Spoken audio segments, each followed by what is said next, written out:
Hey, what's up, Brian? Oh, Jeff, I didn't notice you there. How you doing? I'm doing well. How are you? Not bad, man. Excited to do some more commentary. Yeah, who do we got today? Do you remember Barnaby? Yeah, it's the mate from Down Under, right? That's him. Yeah, he sent us some more footage.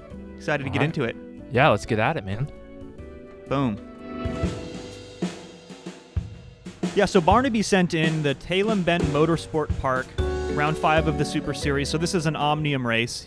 He's currently in the Omnium Leaders jersey, so they're trying to defend that first and foremost. Barnaby, as a reminder, is on Team Port Adelaide Cycling Club, PACC, these black and white kits. And just, Brian, dude, just check out this course. Look at the map in the bottom right.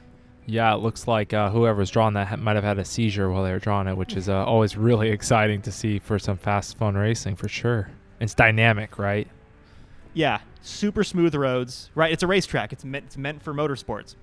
So when you get a bike on there, you get to rip these corners really fast. They're wide.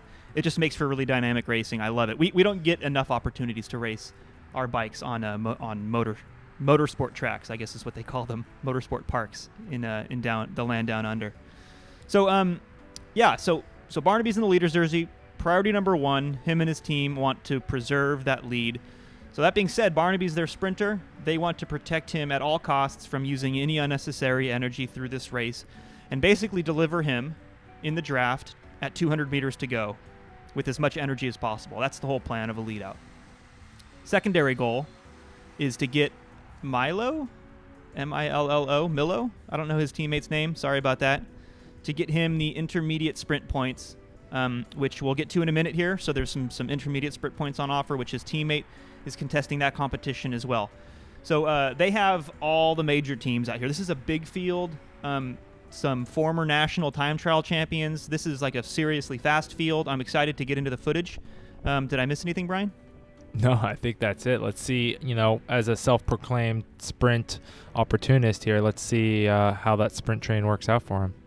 All right, 4 laps in, you guys. 25 kilometers to go. We have sprint points coming up in about a kilometer. And remember, Milo in the blue helmet. If you guys can see somebody in the rear camera peeking through here in a second, that's Milo. So Brian, this is usually your job. This guy's swinging out to the left here. Tell me, how do you execute this lead out for sprint points? Yeah, I think, one of the first things to note is, how hard Barnaby is having to push here. And that was due to, navigating through the group as the lead out was starting. And I think that first rider of Barnaby's teammate, he needs to kind of wind it up a little bit slower and not hit it nearly as hard as he did. I would say maybe add like 50 watts every 5 seconds and kind of diesel it to bring it up to speed. But because they pushed it so hard and they didn't even check to make sure Milo was on their wheel. And he's not. Yeah, this is a big problem. And instead, Barnaby is, which is a bit weird because Barnaby's the protected sprinter. He had to do like 1,000 watts to cover that attack by his teammate. And I'm just trying to figure out like what the logic here is. I would say on the bright side is they're about to pick up all of the sprint points. They're going to go 1, 2, 3, clean up all the sprint points from their competition. So that's nice. But like, yeah, organization is cool and all, and it seems like the Port Adelaide boys have that down, but it's like they're forgetting the most important part. Where's the intermediate sprint points guy, Milo? Nowhere to be seen. Yeah, it seemed like it was one of those things where, usually you try to kill 2 birds with 1 stone, but they killed no birds with 2 stones. So yeah, I've never heard it put that way, but that's a good point. And now it looks like Barnaby's going to roll a hard turn, like 400, 500 watts. Like, I don't really understand. Like, Barnaby's strong. That's what this means. And maybe a little bit inexperienced. He's shouldn't be rolling turns on the front right now as the protected sprinter. Brian, we are inside 2 laps to go. Getting close to the end of this race. Barnaby's up towards the front in good position. Now check out these Rocket guys. Rocket? Not sure. These 2 guys talking to each other. Every time, guys, anytime you see this happening, red flags. Something's gonna happen. Yeah. Yep. They didn't exactly try to hide this one. So yeah, this is kind of predictable. You can see him starting to wind it up on the right. Cadence goes up. Okay, so I wanted to get your hot take on this, Brian. You have Barnaby, the protected sprinter, chasing this back, spending all sorts of energy. Should he be doing that? Yes and no. So the answer is yes. there's somebody that has to be there, but no, it probably shouldn't be Barnaby. Like we said, like there's so many red flags when a teammate comes up and taps you on the shoulder. Like that should be something like all his teammates should have been like, oh, red alert. But the reality was they weren't there to respond. And so now Barnaby's on the front, chasing moves down. Yeah, it seems like he's kind of indecisive. He's not really pulling hard right now. I think he's probably checking back for his teammates. Because I'll just echo what you said. Like this is his teammates' responsibility to follow that move and prevent this situation from happening in the first place. But they do get back together, right? Like his teammates do execute a chase back. But like, man, look at this. It is just sloppy. Like they're not really rolling consistent turns. Barnaby's still up in this group, like rolling turns with his teammates. The whole point of the protected sprinter, it's in the title, right? It's protected sprinter. Barnaby should be saving all this energy that he's instead wasting right now. That's my thought. Yeah, and I think also like if one rider goes, like is that rider an A-list time trialist that can and has rolled away solo for 13 kilometers? Like if the answer is maybe or I don't know, he's not going the distance by the solo with this stacked of a field. So just let him go. Like I'm never going to respond to a single rider unless it's super technical, super, tailwind. There's far more challenging courses that you have to be aware of a single rider, but on a wide open, super fast course like this with 50, 60, 80 guys in this pack, one rider's not getting away. And now, that's a great point. I was going to say, and the other thing is that they tried to close it so fast and so hard. I think the other thing is like if you really are worried about that guy, if you bring him back too fast, there's a good chance he could go back in the pack, rest, and attack again, or somebody else could attack again. So you might as well just like bring it back slowly. If you're going to take the initiative, take your time. Let him dangle. Yeah, for sure. All right, let's fast forward to the finish. All right, guys, 4 kilometers to go, about a half a lap. And Barnaby is second wheel. I don't know why he's second wheel. This is not the place to be as a field sprinter. You don't want to be up towards the front. It's a waste of energy. Even though you're sitting in a draft, you're not the first person cutting through the wind. This isn't efficient up here. And you're going to find out why in a second. And also, you got to be surrounded by your teammates. Barnaby sent us notes that said that he had a specific order of his teammates on how they're going to lead him out, and they're going to organize it, this far out, and it was pretty detailed. And none of this is according to plan. I would not want to be in this position as a field sprinter. There's diminishing, like you said, he's in the draft of a rider, but there's diminishing returns if you're only behind one rider. There's a lot of other things that happen, like every one of these little accelerations. Look at that, 500 watts, little push, 500 right? Right there, yep. All of those little surges you feel when you're positioned in man 2, right? If you're a little further in the back. Slow is smooth and smooth is fast. Is that your expression? That's exactly it. Well done, Jeffy. Yeah, so slow is smooth, smooth is fast. And, ultimately, when you're close to the front, you're having to respond fast, and it's just inefficient. And then also, on top of that, there's kind of this washing machine effect, right, where you're so close to the front, the guy in front of you dies because he's going super, super hard, and then suddenly, like 2 or 3 guys surge by you.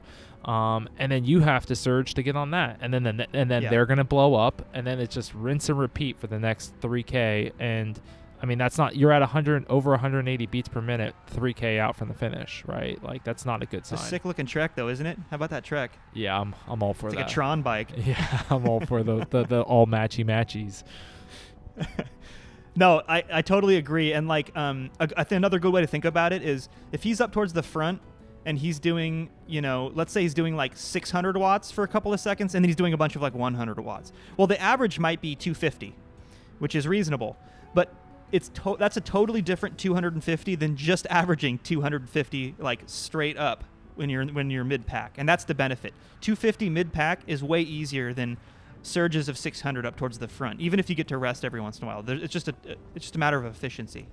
Yeah, and I think that, at the end of the day, I would always think about like front, or rather backloading these efforts at the end of a ride like this. And if there's places where you can coast, if you just let the wheels go to begin with, instead of coasting the next time around, you just pick up the wheels you lost instead of doing 500 watts. So you can kind of like, it's basically the same thing as tail gunning, right? But you're doing it at the front of a pack. So when a group surges by you, instead of trying to jump on from position 3 like he is right now to position 3 again, you drift back to position 10.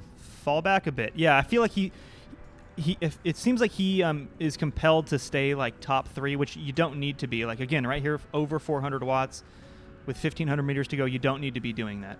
Yeah, and it's funny, like ADX came up and he jumped on them, and then Rocket came up and they took the front. He jumped on them, so it's like he's strong enough to be up here, but it doesn't, just because he can doesn't mean he should. Yeah, I mean, and there's like 30,000 corners on this course, and then which are already sprints in themselves coming out of, and then he's sprinting in between those corners on the straightaways to get on the next surge. So he's like doing probably twice as many sprints as the next person. And you know, the reality is also when you're switching from like lead out to lead out to lead out, you're spending less time in the draft too. It's not just like a matter of like re-accelerating yourself. You're like, there's a lot of time when he is not behind somebody else. Right. Yeah, like right here, he's fighting with this ADX guy to get on his wheel, but you know, his teammate's not letting it happen. And like, let's talk about his teammates' lead out. Like they're, oh, well, here comes another teammate to the rescue, I guess. But like, they took the front at 1,500 meters to go, and then we're kind of swamped, and they were already losing guys at 1,200 meters to go. So, like, granted, the timing of a lead out is really difficult. It's really hard to execute. It's good to see that they're trying it. They just need to practice the timing a little bit more because they're obviously strong enough to be up here.